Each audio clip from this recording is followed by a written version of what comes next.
you were looking for your dad. That's why you got on the whole genealogy jag. But what were you doing on the site? You didn't even know that Carrie existed.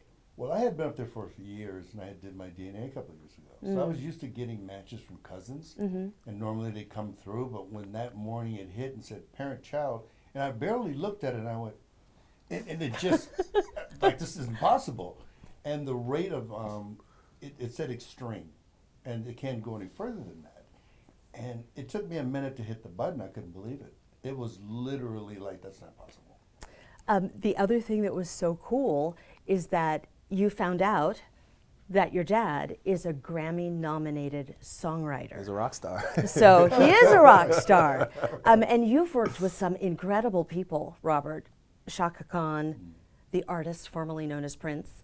I always call him Prince, but he was not using that name when you worked with him. No. So you have to tell me, I'm in a fangirl just for a second, what was it like to work with that kind of genius? What was he like as a man?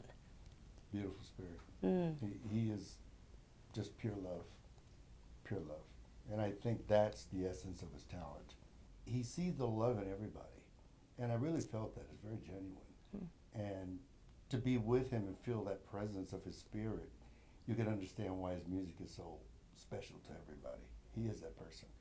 I mean, it was minus 25, and there were thousands of cars around his whole entire complex playing all of his music in every single car with candles lit in their cars.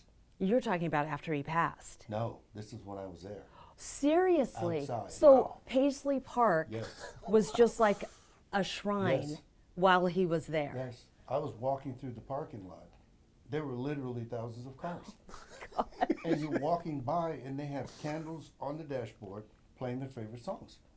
He would have a club in there every Friday.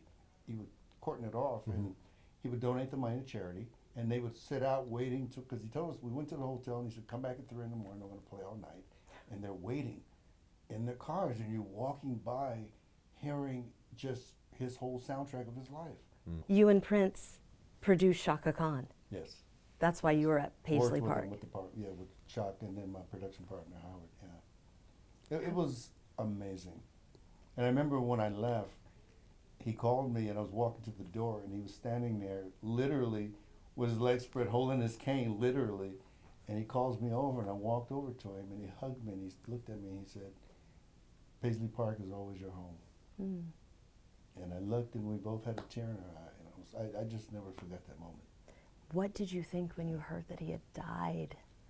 I had to pull over because when I heard it was in the elevator, I remember him taking me on that elevator. And just the visual of that was, it took me a month to get past it. And that's when he literally took me on, we walked down this long alley he had, and he stopped through all of his awards, and he looked and he said, that one right there is my special one. That was the Oscar he had won from Batman. And he said, that one I'm most proud of. It was like, wow. That's a great story. Okay, back to you two. What is next? What is the next chapter for Robert and Carrie? You want to take that? Well, we're starting to launch, hopefully in a couple months, Smart Music Academy, LSMA. And it's going to be an international songwriter for, up-and-coming songwriters and producers. And hopefully next year, we want to think about bringing a charter music academy here for underprivileged kids. So we're looking forward to that. It'll be great. Thank you so much for letting us go on your journey. It's been a pleasure. Thank you, Brenda.